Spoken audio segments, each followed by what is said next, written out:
Porn వీడియోల్లో మరీ దారుణమైనవి ఏంటంటే, మైనర్ పిల్లలతో కూడా అసభ్యకరమైనటువంటి వీడియోస్‌ని వేల కొద్దీ, లక్షల కొద్దీ అప్‌లోడ్ అయ్యి ఉన్నాయి సోషల్ మీడియా ప్లాట్‌ఫారాల్లో.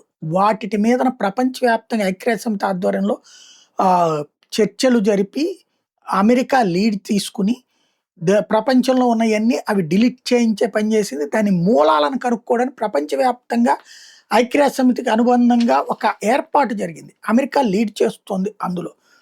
ఆ తర్వాతన వాళ్ళు ఐడెంటిఫై చేసింది అమెరికన్ పోలీసులు ఏంటయ్యంటే, వీళ్ళే చిన్న పిల్లల్లాగా, ఆడపిల్లల్లాగా అవతల వాళ్ళతో సోషల్ మీడియాలో పోస్టులు పెట్టి వాళ్ళతో ఇంటరాక్ట్ అయ్యి, వాళ్ళు వీళ్ళని లైంగికంగా ఇష్టపడతారా?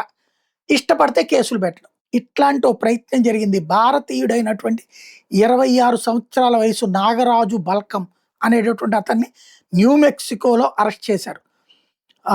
ఈ ఏదైతే చైల్డ్ సెక్సువల్ అబ్యూజ్ కేసుకి సంబంధించి.